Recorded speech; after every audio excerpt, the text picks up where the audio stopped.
لا إله إلا الله لا إله إلا الله لا إله إلا الله محمد رسول الله كلمة حق عليها نحيا وعليها نموت وعليها نبعث إن شاء الله تعالى من الآمنين مع الذين لا خوف عليهم ولا هم يحزنون برحمتك يا أرحم الراحمين. السلام عليكم ورحمة الله وبركاته.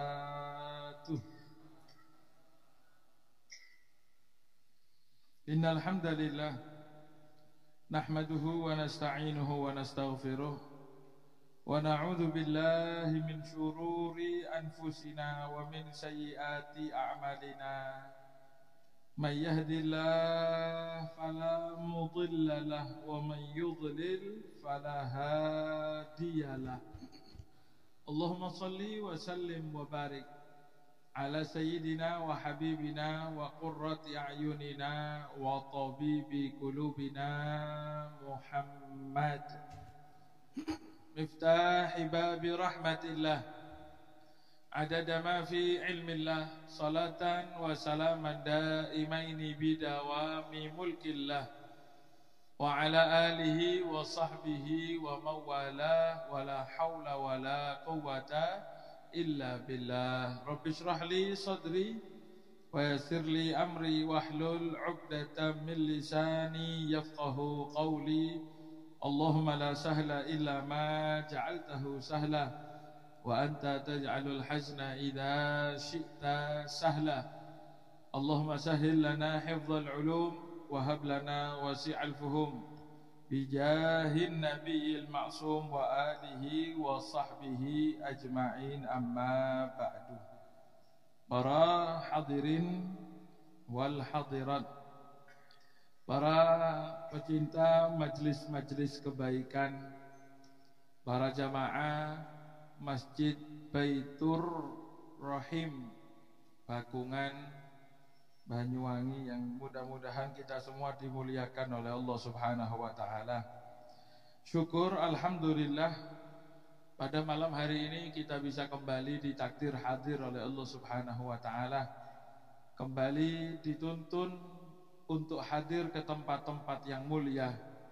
Mudah-mudahan langkah kita bisa terus istiqomah di dalam kebaikan. Mudah-mudahan langkah kita dijadikan langkah yang enteng, yang mudah ketika melangkah di dalam kebaikan. Dan itu kita harapkan mudah-mudahan sampai akhir hayat kita. Mudah-mudahan bisa kita tutup dalam keadaan husnul khatimah dan kita mendapatkan surganya Allah Subhanahu wa ta'ala.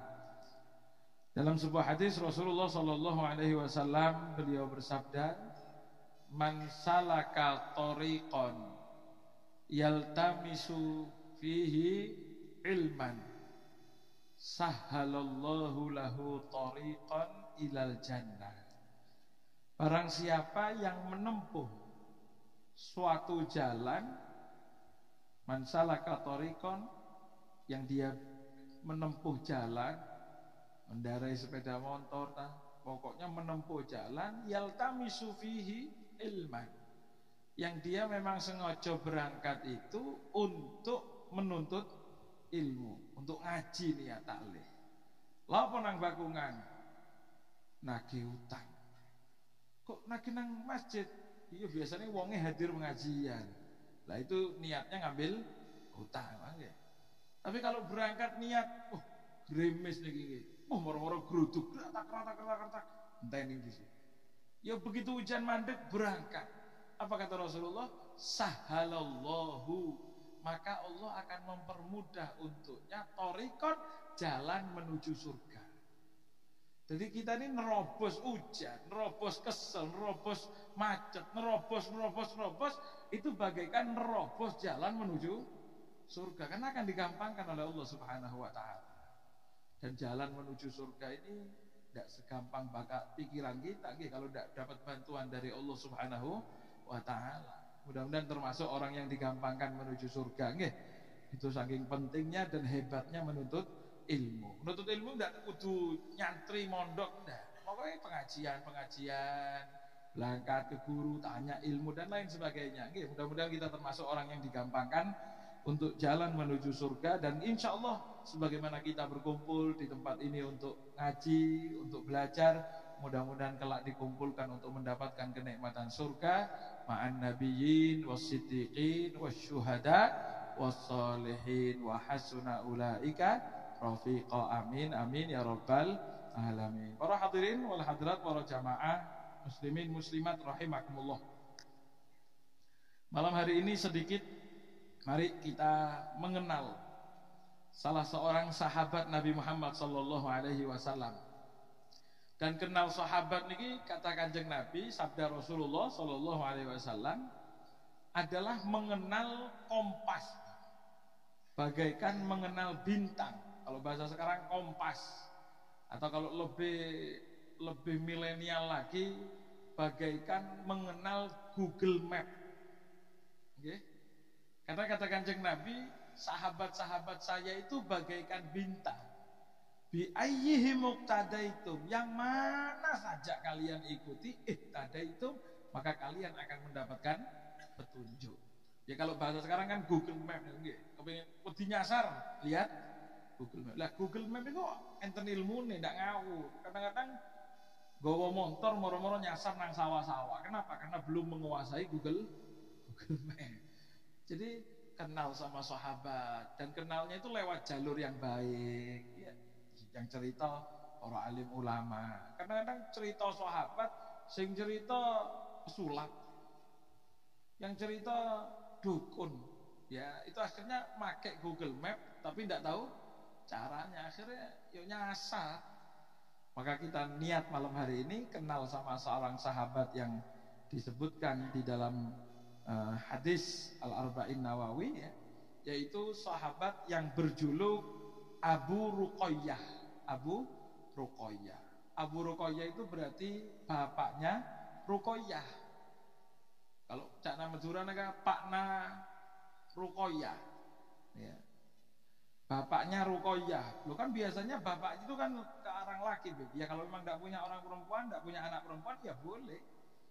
Pakna Ruqayyah, makna Ruqayyah, bapak Ruqayyah, boleh, silahkan. Ya. Siapa nama asli beliau? Nama asli beliau Tamim bin Aus. Tamim bin Aus Ad-Dari radhiyallahu taala anhu arto. Sayyidina Tamim bin Aus namanya. Jadi kalau ada sekarang orang namanya Pak Tamim, enten Pak Tamim. Biasanya di masyarakat ada namanya Pak Tamim, ada Hamim, enten Tamim lah. Pak Tamim itu niru sahabat yang bernama Tamim. Ya makanya kalau punya anak itu lihat nama-nama sahabat. Ojo ngarang karepe dhewe. Apa lho ndelok Instagram. Saya punya anak, saya mau coba cari nama Google. Wah, keluar Instagram nama-nama Islami. Akhirnya yang ditulis tidak ono Islami ini blas. Datang, anak saya ini namanya disebut aja. Kadang banyak, apalagi nama-nama sekarang ini. Nama sekarang ada yang namanya Raisa. Wah. Saya datang, Raisa. Raisa ini apa artinya? Anak sampai umur berapa? Ya sudah 3 tahun. Belum tahun guru takon. 3 tahun baru tanya nama artinya, ini apa ceritanya? Kan harusnya sebelum ngasih nama sudah tahu artinya. Raisa itu kalau bahasa Arab, kalau sampai nanya Raisa itu artinya kemucing, sama ngerti kucing? Cabutan siji. Bulunya ini satu, itu namanya Raisa. Wah, berarti anak saya bulu kemucing itu. Iya. Saya carikan nama-nama yang pas apa, yang memper itu. Oh, ketemu yang nama Raisa aman. Kenapa? Oh, yang betul itu Roisah. Bukan Raisa tapi Roisah. Apa Roisah itu pemimpin perempuan. Iya. Ya, tapi banyak yang sampai sekarang ngawur. Saya pernah mampir satu masjid itu di jajaran kepengurusan, tertulis namanya Bapak Haji Mustakbirin. Wah, Mustakbirin. Sering dengar kalimat mustakbirin di ayat Quran ada. Di ayat Quran ada mustakbirin fil ard. Saya baca ya Allah, Pak Haji mustakbirin. Apa artinya mustakbirin? Mustakbirin itu orang yang sombong alias aos. Mustakbirin fil ard, orang-orang yang berjalan angkuh, sombong, aos. Berarti Pak Haji ya kan. Tapi kan dari Al-Quran, ya gak mesti dari Al-Quran itu artinya bagus. Kan kadang-kadang Allah menceritakan orang-orang kafir, menceritakan orang-orang munafikin. Dan mesti kalau mau asal dari Al-Quran, Fir'aun di Al-Quran ada, Pak. Saya kasih nama anak saya Fir'aun, Beb, diambil dari Al-Quran. Terus Fir'aun gitu, Pak. Anak saya kasih nama Syaiton, Beb. Bakungan gitu. Bakso nedak ya. Sallallahu alaihi Muhammad. Ya kasih nama cari yang bagus, kan gitu. Kasih nama. Ada saya pernah ketemu orang namanya Pak Rojiman. Rojiman. Tanya sudah tua, Pak brengosem wis duwe anak. Rojiman. Ketawa, saya rodok ketawa ya. Kenapa? Artinya apa Beb Rojiman? Sampai umur segini enggak tahu arti nama sendiri. Enggak, bapak saya pokoknya ngasih nama, saya pakai. Sampai tahu Rojiman itu artinya apa? Itu diambil dari Al-Quran. Oh, alhamdulillah, alhamdulillah. Kenapa Beb? A'udzubillahi minasyaitonir rojim. Ini rojiman, rojim. Itu apa rojim? Saya berlindung kepada Allah dari setan yang berarti rojiman itu loh. Hati-hati, makanya ngasih nama itu walaupun dari Al-Quran ya kudu hati-hati. Tanya sama alim ulama. Iya, ada yang kadang-kadang mesti kayak nama nurut diganti. Kadang-kadang enggak. Tapi ini sudah nama bapak saya. Loh bapaknya kan jenengan mungkin dulu ngasih nama logo enggak dengan ilmu. Yo jenang abang, sampean tak bayari jenang abang. Ya ganti nama itu enggak harus pakai jenang abang. Itu adat kita untuk bagi-bagi biar tahu orang kalau sudah diganti. Monggo silakan. Enggak nemu jenang abang, ya daripada terkutuk terus kan. Gantian dhisik sampai ente rezeki baru ganti namanya nggih. Lah kalau nemu Beb tapi tameng kok rumbian ada. Nah, orang sekarang kalau nyari yang keren, Pak. Iya, nyari yang keren. Nama-nama sahabat itu yang keren banyak sekali, banyak. Ada nama sahabat Najwa, ada nama sahabat yang laki Surahbil, ya macam-macam. Mus'ab. Ada yang namanya Rukana. Ada yang macam-macam nama sahabat itu. Kalau sampai kepingin stok nama-nama sahabat keren, tekan nang omah. Banyak nama sahabat, ya. Ukasha. Asik ya. Ya, makanya orang sekarang kan nyari keren. Kadang-kadang bagus Ali, nama jadul. Terus Alek Ben Alek. Sudah dikasih nama bagus sama bapaknya, Muhammad Abdul Ghafur. Bikin Facebook McGaffer. Ya Allah, ayo jangan asal nama keren. Ada sahabat dulu pernah sambat. Ini saya sering ngomong kemana-mana ini. Enggak. Tapi jangan pikir karena saya lewat ke sana tadi ada Pak Seton, enggak. Tapi memang saya kemana-mana mesti begini, ngomong. Ayo dikasih nama yang bagus. Sallallahu alaihi Muhammad. Ada salah seorang sahabat dulu pernah sambat ke Sayyidina Umar ketika jadi Amirul Mukminin. Gara-gara anaknya tambeng. Ketika anaknya didatangkan oleh Sayyidina Umar, ditanya. Setelah itu anak itu ngomong, sebelum sampai ngamuk Sayyidina Umar, saya mau tanya, tugasnya orang bapak itu apa? Akhirnya Sayyidina Umar mengatakan tugasnya bapak diantaranya ngasih nama anak yang baik. Itu kata Rasulullah. Jadi ada anak bakti ke orang tua, ada orang tua bakti ke anak. Ketika ditanya salah satunya memberi nama yang baik. Katanya sahabat itu, wahai Sayyidina Umar, bapak saya ini ngasih nama saya Hunfusa. Asik gak? Keren kan ya? Hunfusa. Apa artinya Hunfusa, Pak? Ayyu'la, artinya kecoa. Sampai tahu kepek, kumbang, itu bahasa Arabnya hun. Makanya coba pating golek keren toh, tahu tanya artinya, nggih. Sallallahu alaihi Muhammad. Nah, Sayyidina Tamim bin Aus Ad-Dari radhiyallahu taala anhu wa ardha. Beliau ini salah seorang sahabat, hadirin rahimakumullah, yang masuk Islam tahun ke-9 Hijriah. Tahun ke-9 Hijriah. 9 dari hijrahnya Kanjeng Nabi. Sedangkan Kanjeng Nabi itu di Madinah total 10 tahun. Berarti mulai hijrah sampai wafat itu 10 tahun. Berarti Sayyidina Tamim bin Aus ini kumpul Kanjeng Nabi berapa tahun? Setahun tok, setahun. Ya kalau mau dihitung tahun 9-nya 9 dan 10 berarti 2 tahun. Tidak lebih dari 2 tahun. 1 tahun. Tapi setahun berkualitas.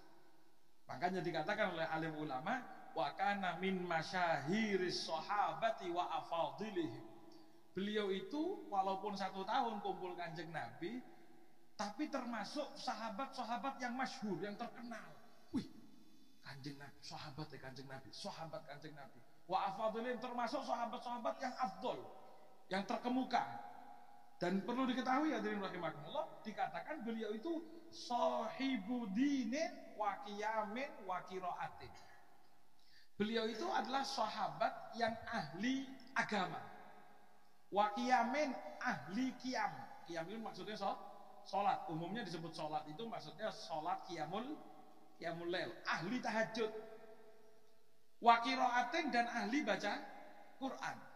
Jadi terkenal ahli sholat qiyamul lail, terkenal qiraatul Quran.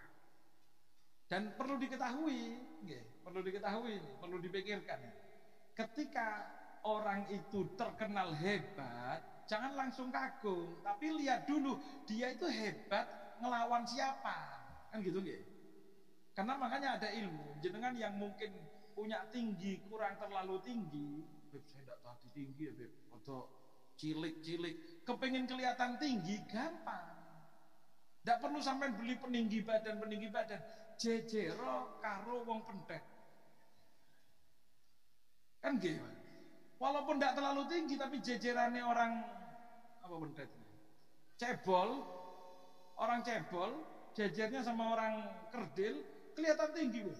Bukan karena hebat tingginya, tapi musuhnya sing cebol cilik akhirnya kelihatan tinggi. Maka dilihat dulu. Saya dulu di Hadramut, Pak. Satu kamar itu 9 orang. Saya punya teman orang Habasyah, orang Afrika, orang Ethiopia. 2 orang, sak kamar, jejer. Itu kalau waktu sudah jejer, saya ngerasa paling putih. Ayo, bangga. Wah, tele, kono ireng. Masa ireng mana ungu. Apa sampai putih, Beb? Ya sampai lihat sendiri putih tangan ini, Pak. Kan ini sawo bosok kali lah. Tapi kok bisa kelihatan putih, Beb? Bukan masalah putihnya, tapi jejerane. Kan nggih? Oh, jejer wong Afrika ya pede, Pak, ketok putih. Coba jejer wong Cina. Mendelep lah. Kenapa berarti? Berarti kan terlihat hebat itu dilihat musuhnya. Duduk musuh maksudnya tukaran, enggak dilihat perbandingannya dengan yang lain itu bagaimana. Lah sekarang pertanyaannya, sahabat Tamim bin Aus ini terkenal ahli qiyamul lail, ahli qiraatul Quran. Di tengah masyarakat sahabat-sahabat Nabi yang saya tanya, kira-kira sahabat Nabi ku malas maca Quran apa malas qiyamul lail apa semangat? Rajin apa semangat? Rajin apa malas? Sahabat yang lain tuh rajin apa malas? Masuk sahabat yang lain model-model saya panjenengan kan enggak. Nah kalau ada orang yang bilang kadang-kadang lewat, wih, anu padeng sholat itu padeng yo, wong langit. Padahal sholatnya enggak qiyamul lail yo tidak, sholat duha tidak. Cuma memang masyarakatnya sholat 5 waktu saja tidak. Jadi begitu lihat ada orang yang sholat 5 waktu, langsung dipanggil wong langit. Wong langit, wong surga. Itu bukan karena, tapi masyarakatnya sudah kadung bobrok, tidak sholat 5 waktu, sehingga ketika lihat orang sholat 5 waktu saja sudah kelihatan hebat.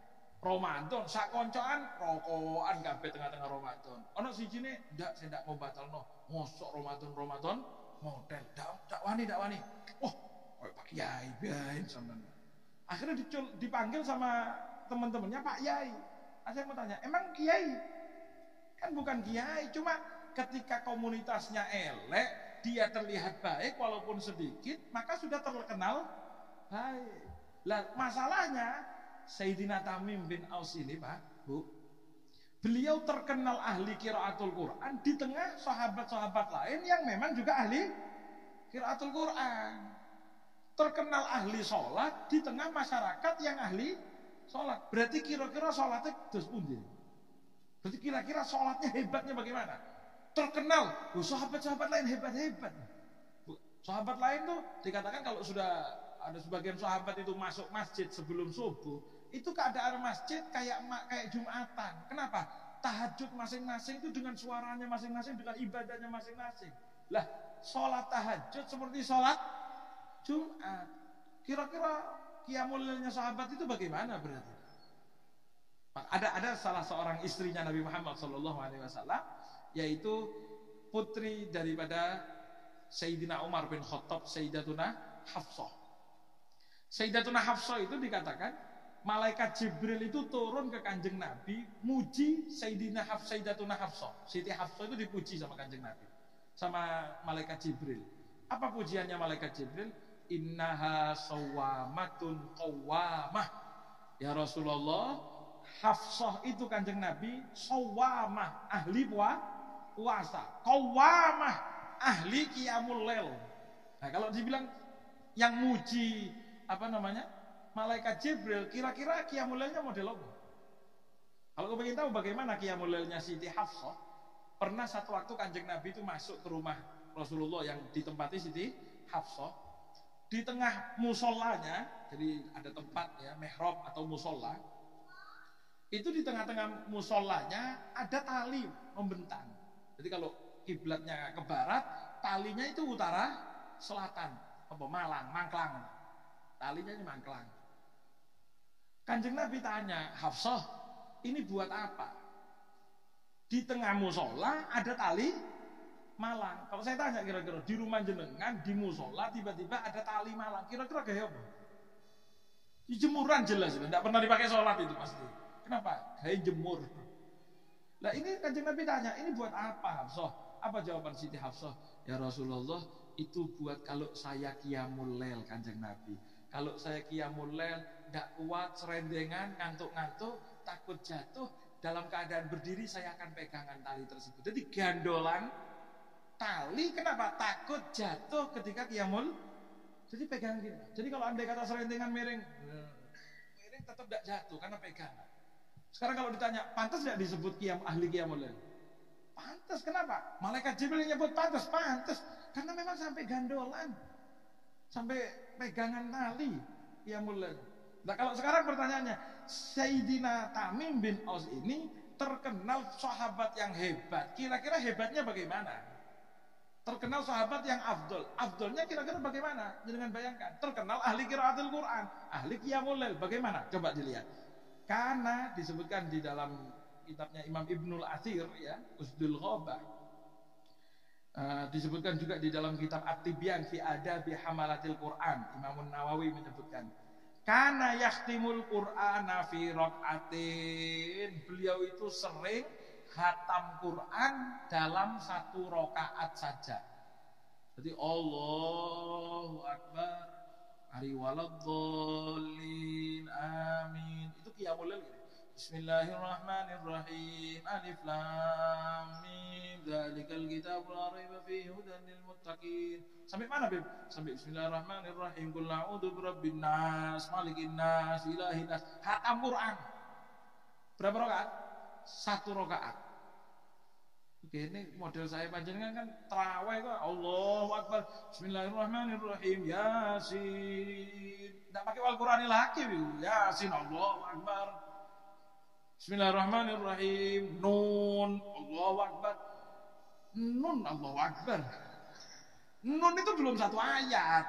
Nun itu nun wal qalami wa ma yaskurun. Saking ngebutnya, Pak. Nun. Allahu Akbar.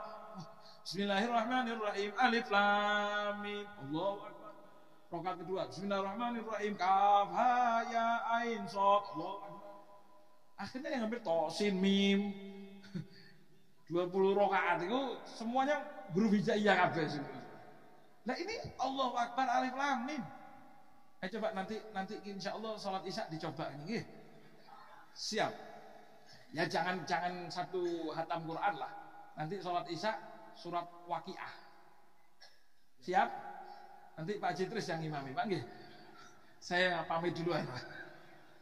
Kalau kita kan baca Bismillahirrahmanirrahim, Tabarakalladzi biyadil mulku wa huwa ala kulli syai'in qadir.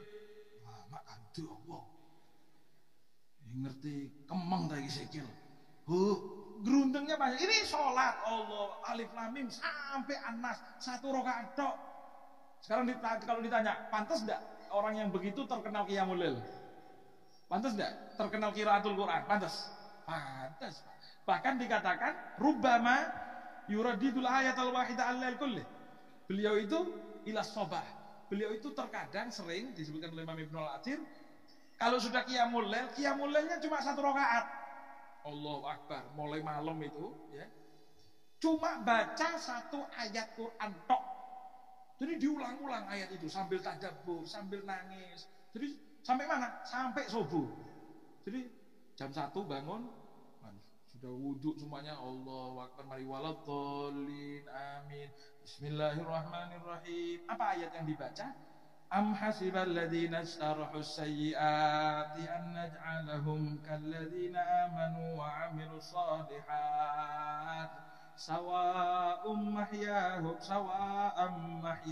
wa mamatuhum sa'a ma yahkumun. Nangis.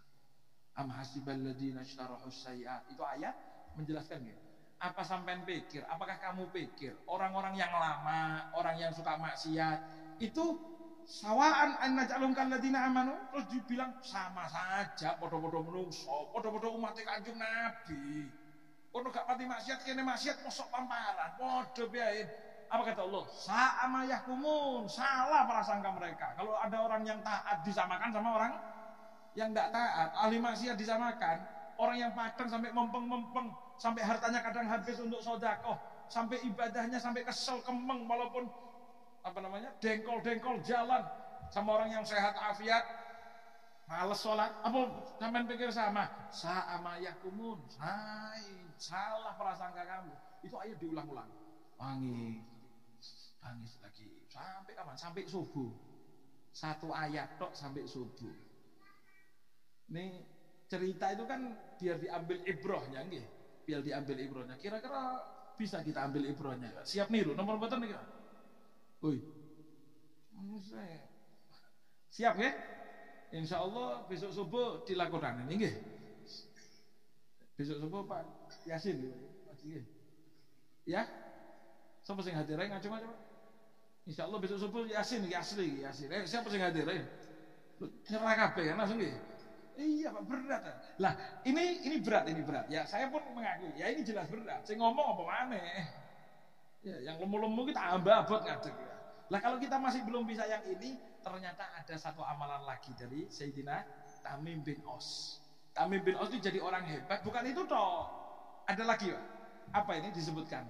Washtara hullatan bi alfin kana yaqumu fihal lail. Wakila kana yakhruj fiha ila shalah. Ini alamat insyaallah bisa diamalkan. Ini apa? Beliau itu pernah beli baju dengan harga 1.000. Kalau mungkin bahasa sekarang itu sarung harganya 2 juta. Buat apa, Beb? Bukan buat pamer. Karena yakumu fihal lail, yang dipakai untuk qiyamul lail. Pamer nang sopo qiyamul lail. Berarti maksudnya beliau beli ini memang betul-betul untuk menunjukkan diri bangga, girang dengan ibadah, menghargai ibadah. Ibu-ibu kalau mau beli rokok berapa? Rokok yang 1 juta. Tapi kalau misalnya sampai terus akhirnya ngamuk-ngamuk nang bojo, aku Tamim bin Aus, rokok tok, sarung tok 2 juta. Ayo Mas tukokno rokok sing 2 juta. Sampai tukaran saya ndak ikut-ikut, Pak nggih. Karena intinya bukan masalah harganya, tapi masalah bagaimana penghormatan kita kepada apa yang kita pakai ketika ibadah. Nah ketika ibadah, bagaimana kita ini penghormatan? Lo ketemu manusia yang punya pangkat saja kita ini pakai baju bagus. Lo ketemu Gusti Allah sholat asal-asalan. Lah saya Tamim bin Aus beli 1.000 mungkin 1 juta 2 juta. Itu bukan ngawur. 1.000 dipakai gimana dia menghargai ibadah kepada Allah Subhanahu wa taala. Jadi kalau mau beli sarung, jangan kepengin beli sarung yang mahal itu, yang 3 huruf. Ya itulah, saya tidak kepengin promosi. Kalau ketika kepengin beli sarung, niatkan untuk menghargai ibadah. Jadi andai kata capek kualik, aja ngamuk. Waduh, kualik kan gak ono sing deleng. Dosa itu Pak, bukan tambah hebat. Dulu itu cap yang saya tahu, capnya sarung itu 1 tok di bawah. Cuma sekarang saking pamernya orang, akhirnya cabai dipakai dua, atas bawah. Jadi kualik-kualik tetap ono cabai. Karena saking, jadi ngeliat, luar biasa BHS. Itu miring, tepat BHS gitu. Mau duduk mikir, BHS. Ada pernah saya ketemu satu orang di tokonya saudara jualan BHS. Masuk, saya mau beli sarung yang mahal, paling mahal. Wih, karyaos. Sarung yang paling mahal. Diambilkan sarung, ternyata mereknya lain. Wah, luar biasa mahal ya. Bukan BHS ini. Bukan. Wah, orang enggak tahu kalau ini mahal nanti. Orang enggak tahu kalau ini mahal nanti kalau saya pakai. Saya bilang, ya Allah, kan eman-eman beli 2 juta, 3 juta, 4 juta hanya kepingin pamer, malah dapat dosa, larang. Nah, bagaimana maksudnya? Beli, andai punya uang, beli mahal, enggak apa-apa, tapi niat kan untuk ibadah, niat untuk penghormatan kepada ibadah. Tapi bukan masalah harga, di sini bukan masalah harga. Tapi masalah bagaimana kita ini ketika ibadah pakai baju yang sing genah, sing apik, yang bagus, yang rapi. Kelambi megawe gawe sholat. Pakai baju, mari toko bengkel wis, itu sholat halus. Yang penting kan nutup aurat. Iya, masa ngomong sah, tapi pantas apa tidak di hadapan Allah. Kalau masalah pantas, ya pantas. Masa enggak sah, masa enggak sah? Sah. Jangan kan pakai baju oli kabeh. Enggak pakai baju, yang penting sarungan tok ketutup. Laki ini, orang laki kan auratnya antara pusar sampai dengkul. Coba sholat kayak ngono. Yang penting kan sah, tapi gendeng. Kan iya, sholat sarungan tok ndak kelambian, sah apa tidak? Sah. Coba masuk masjid Jumatan enggak usah kelambian tuh. Mulai kan apa ngesambet nang ndi. Kan gitu, Pak. Kenapa? Karena orang di hadapan Allah, orang yang waras itu bukan orang yang hanya ngurusi sah atau tidak sah. Urusan cuma halal napa? Tapi pantas apa tidak itu urusi di hadapan Allah. Allah Subhanahu wa taala berfirman, "Khudzu zinatakum 'inda kulli masjid." Ambil barang-barang bagus kalian, zina kalian, perhiasan yang apa yang kelihatan bagus. Kapan? Inda kulli masjid, ketika menuju sholat. Inda kulli masjid itu maksudnya bukan ke masjid tok, tapi ketika sholat. Sholat itu pakai yang bagus. Sholat itu bagaimana? Pakai sesuatu yang sekiranya memang rapi di hadapan Allah. Makanya ketika sholat usahakan apa? Siap baju sholat. Sampai kalau lihat para alim ulama itu, para kiai, biasanya di tempat sholatnya punya jubah. Kenapa? Karena beliau itu ketika sholat tidak mau pakai baju sembarangan, mesti pakai jubah. Kadang sholat kaosan. Ini mohon maaf, ini untuk semuanya ini sama. Kalau ibu-ibu mungkin banyak rogonya. Tapi kalau yang laki-laki kadang-kadang sholat kaosan, kaos dalam. Yang penting kan nutup aurat. Allahu Akbar. Ya Allah, pantas nang Gusti Allah nih. Ngadep Gusti Allah. Tamu datang saja kita kaosan ngambil baju kan gitu. Ini ngadep Allah Subhanahu wa ta'ala, ternyata kaosan. Seakan-akan harganya, nilainya Allah di mata kita itu tidak lebih hebat daripada tetangga kita. Makanya nanti dalam sebuah hadis Allah Subhanahu wa ta'ala ketika memanggil seorang hamba di yaumil qiyamah, itu Allah akan memberhentikan seorang hamba kemudian ditanya, "Ya abdi, aja'altani ahwanan nadhirina ilaik." Hambaku, apa kamu jadikan saya ini orang yang tidak paling bernilai di hadapan matamu? Ketika ketemu tonggo, cuma pakai baju, tidak enak. Apa mana mau ketemu bupati, cari baju yang rapi semuanya. Mau ketemu direktur, semangat pakai. Ketemu Gusti Allah, kaosan, yang penting nutup aurat, yang penting kan sholat. Itu nanti di hari kiamat Allah berhentikan orang-orang yang model begitu. Apa kamu itu menjadikan saya, kata Allah, menjadi ahwanan nazirina ilaik?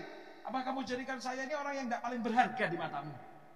Delok guys, pamparan. Waktunya kelihatan tonggo, sungkan. Kelihatan Gusti Allah, tidak malu, tidak ada sungkan-sungkannya. Naudzubillah min dzalik. Makanya di sini, ayo, ketika sholat cari baju yang bagus. Rokok ya diumbat, kadang-kadang kok saulan yo ikut dong. Sampai ambune apek. Ya kan namanya habisnya wudhu, ini di atas nih kena air. Habis itu kan ya tambah lama kan tambah sedap itu baunya ibu-ibu kan gitu. Terus ya nanti diganti lagi pakai warna bagus tuh. Kalau punya uang, sisihkan uangnya kemana? Kepengin sholat dengan baju terbaik. Ya cari bagaimana? Tapi repot, sholat kan masuk 5 waktu sehari. Kalau mau setiap sholat harus ganti kan repot. Ya sudah, ayo minimal saya kasih ide sekarang. Bapak-bapak khususnya, ibu-ibu juga didengarkan apa? minimal wayahe Jumatan pakai baju yang sesuai seminggu sekali loh ini. Seminggu sekali. Bukan repot seminggu, repot. Ini bukan masalah repot, mau atau tidak mau sekarang, ayo.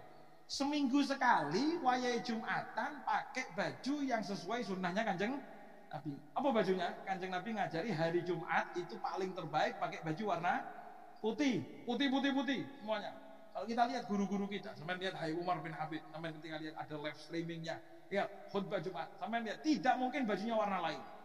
Dan saya lihat sendiri, baju itu mulai kopiah, imamah, baju, sak sarungnya, sak jubahnya, semuanya warna putih. Bahkan beliau itu punya cincin itu warna putih dipakai Jumatan. Tongkat warna putih, Pak. Tongkatnya warna putih. Bahkan saya lihat dengan mata kepala saya sendiri, sandalnya beliau yang dipakai hari Jumat itu putih. Sandalnya putih. Padahal kan di negeri itu kan pasir, tanah kotor cepet lah. Nggih. Yang pernah ke negeri Jazirah Arab gimana? Pak, kotor kalau pakai putih-putih. Tapi beliau belani beli sandal putih hanya dipakai untuk Jumat. Karena kita tahu ini hari luar biasa untuk baju putih. Yang saya lihat tidak putih cuma satu tok, kacamata tok. Andai kacamata bisa diganti putih bisa insyaallah. Tapi bagaimana itu menunjukkan keseriusan beliau di dalam ibadah. Ibadah, siwak ini, enggak mau repot. HP ini, ya HP bisa balik kalau misalnya ketinggalan balik, siwak ketinggalan tidak gelem balik. Insya Allah lain waktu, insya Allah. Berarti HP sama siwak lebih bernilai HP di mata kita. Padahal ini nilainya nilai dunia, tapi ini nilai akhirat. Siwak ini 1 kali sholat 2 rakaat pakai siwak, sama kata Rasulullah lebih bagus daripada 70 rakaat tanpa. Makanya para alim ulama itu di dalam sejarah-sejarahnya apa? Ketinggalan siwak, balik. Alaihi Abdullah bin Zubair bin Tahir dari Ghair sampai ke Masileh. Itu jarang. Mungkin kalau bahasa sekarang itu bakungan Banyuwangi kota. Bukan sepeda motoran, jalan. Ketinggalan, balik. Kenapa? Tahu betong golo lagi. Nah, seperti itu. Nah, ayo ketika Jumatan, minimal Jumatan jangan warna lain. Hari lain pengajian, silahkan yang penting rapi. Monggo silahkan, enggak apa-apa. Tapi khusus Jumatan usahakan warna putih. Siap? Wah, ibu-ibu, khusus saya gimana, Beb? Ibu-ibu jenengan siapkan untuk untuk suami-suaminya hari Jumat, khusus Jumat tidak boleh pakai baju lain warna sampai setrikakan sudah yang rapi. Kalau perlu minyak wangikan, dicukupi dan lain sebagainya, siapkan Mas Jumatan. Ojo nggih kelambi liyane. Udu putih. Itu sampai dapat ibadah, dapat nilai yang besar di hadapan Allah. Dan tergantung kepedulian jenengan terhadap apa yang jenengan pakai ketika sholat, ketika Jumatan. Itu menunjukkan kelas kita di hadapan Allah Subhanahu wa Ta'ala. Saya hari lain pakai baju batik, monggo.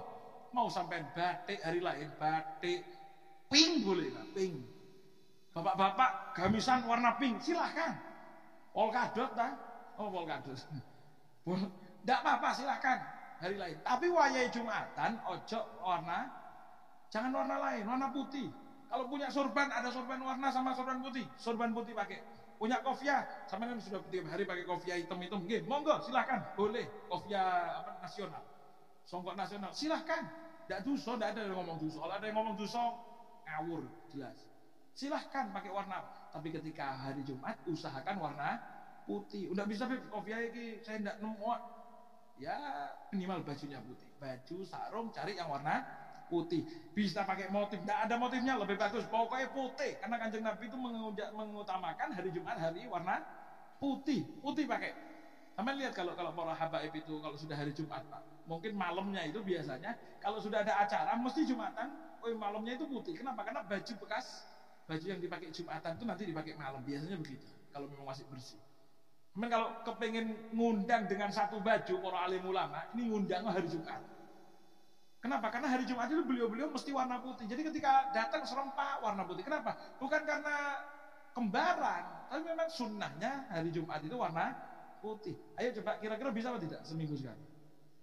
Terang-terangan, Pak. Saya ini belajar dari guru-guru saya juga. Ketika hari Jumat, saya punya satu gamis yang tidak dipakai di waktu lain. Jadi kadang-kadang saya tanya, baju putihnya mana? Santri kadang yang saya tanya, baju putihnya mana? Habib kehabisan baju. Maksudnya belum sempat cuci, belum sempat cuci. Lah saya bilang, Ayo, supaya tidak seperti itu, ketika punya baju, kalau perlu sisihkan satu baju, sampai beli khusus baju khusus hari Jumat. Jadi setiap Jumat pakai itu, tidak ada yang lain. Jadi tidak ada istilah tidak belum nyuci, tidak ada istilah tidak punya baju warna putih, beli mulai sekarang. Dan ketika panjenengan beli, itu tidak disia-siakan oleh Allah. Lah Sayyidina Tamim bin Aus 1 tahun tok kumpul Kanjeng Nabi. Tapi jadi orang mulia, kenapa? Perhatian terhadap apa yang beliau pakai. Beliau pakai apa? Diperhatikan. Dan itu nilainya mulia di hadapan Allah. Sehingga beliau jadi afdhalul sahabat. Jadi sahabat yang afdal, yang luar biasa. Ayo seminggu sekali nggih, putih, pakai baju yang bagus, rapi, disetrika, minyak wangian, kalau perlu bisa bawa siwak, nggih. Apapun, silahkan apapun yang lainnya. Pokoknya warna putih. Panjenengan kan ngelihat nggih, para kiai, para alim ulama yang khutbah, khususnya di masjid sini, putih-putih kabeh. Oh, itu semua. Ada yang lebih mahal? Bukan. Hari Jumat itu tidak ngurus mahalnya, tapi ngurus putihnya. Ada putih mahal, lebih hebat, tapi jangan aos, sombong, cok mustakbirin mau itu, Pak.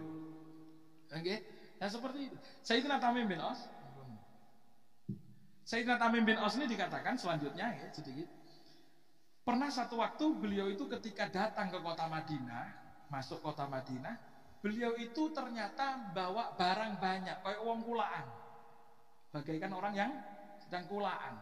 Apa yang beliau bawa? Sahiba ma'ahu qanadila wa hibalan wa zaitan. Beliau itu ternyata bawa qanadil, kindil. Apa kindil itu? Kindil itu lampu, zaman dulu lampu apa namanya? Templek. Lampu tempel itu nggih, lampu tempel yang diisi minyak, nggih. Itu lampu tempel. Jadi beliau bawa lampu tempel nih banyak. Banyak lampu tempel beliau bawa. Sama bawa talinya sekalian, beliau kok dagang, kayak orang dagang. Wazaitan bahkan beliau bawa minyaknya sekalian. Ternyata begitu masuk kota Madinah, beliau itu langsung menuju ke masjid. Masuk ke Masjid Nabawi, Masjid Nabawi waktu itu kan, masih tanah, masih belum ada penerangan yang cukup. Itu beliau patok-patok sendiri masang lampu tempel ini di masjid. Jadi di tiang-tiang itu patok-patok diikat, pasang-pasang, diisi minyaknya semuanya, keliling masjid. Mau maghrib disumet, sudah dihidupkan semuanya, hidup terang. Kanjeng Nabi masuk masjid mau sholat malam, ini sholat maghrib, ngelihat masjid niki padang terang. Kanjeng Nabi tanya, siapa ini yang lakoni iki sapa? Kata para sahabat, Tamim bin Aus. Kanjeng Nabi sengaja kulaan kepingin madangi masjid, kepingin nerangi masjid, dipanggil sama Kanjeng Nabi. Apa kata Rasulullah? Nawarta masjidana, nawarakallahu fid dunya wal akhirah. Wahai Tamim, kamu buat terang masjid kami, mbok padangi masjid ini. Sebagaimana kamu membuat terang masjid ini, semoga hidupmu akan dibuat terang oleh Allah dunia sampai akhirat. Jadi orang punya andil dalam masjid. Ya, harus masih punya andil dalam kegiatan-kegiatan yang merupakan syiarnya Kanjeng Nabi, itu bukan sepele. Apalagi melihat masjid nyaman, enak, si nyumbang apa namanya ini? AC. Ini jangan sampai pikir AC itu berhenti sekarang. Tapi Rasulullah mendoakan Sayyidina Tamim bin Aus, ya nyumbang AC ini bodoh itu dungane Kanjeng Nabi. Saya mau nyumbang speaker biar enak, karpet biar nyaman, ini dan itu lain sebagainya. Apapun andil kita untuk membuat nyamannya masjid, untuk membuat nyamannya syiarnya Nabi Muhammad SAW, itu didoakan Nabi Muhammad. Nawarta masjidana, kamu terangi masjid kami wahai Tamim, mudah-mudahan Allah terangi hidupmu dunia sampai akhirat. Jadi ayo yang andil-andil ini buat nyaman, nyumbang apa namanya? Nyumbang nasi, niat nyumbang nasi, niat apa? Niat membuat syiarnya Nabi Muhammad tampil. Seakan-akan, ya Allah, sebagaimana kamu membuat kenyang jamaah pengajian, insya Allah hidupmu dibuat kenyang dengan pahala oleh Allah Subhanahu Wa Taala. Kan sama, gitu. Cuma bahasanya tidak langsung disebut sama Nabi Muhammad, tapi kan intinya sama. Yang membuat adem isis, sebagaimana kamu membuat dingin masjid kami, semoga hatimu dibuat dingin oleh Allah dunia sampai akhir.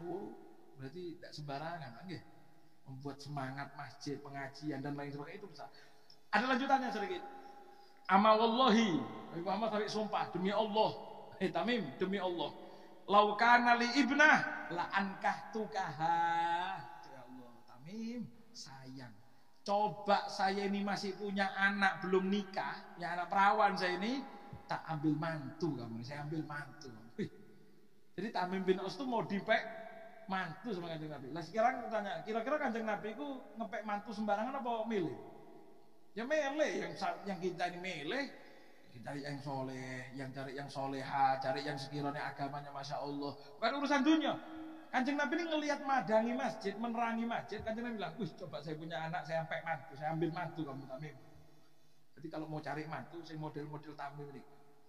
Nggih.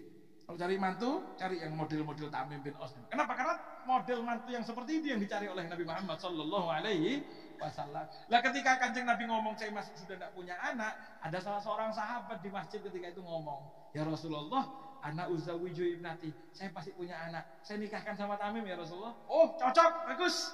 Fazawwajahu iyyaha, akhirnya dinikahkan oleh Kanjeng Nabi anaknya orang tadi itu dengan Tamim bin Aus. Berarti orang yang andil dalam masjid, orang yang andil dalam kegiatan-kegiatan syiarnya Kanjeng Nabi itu adalah menantu idaman ya.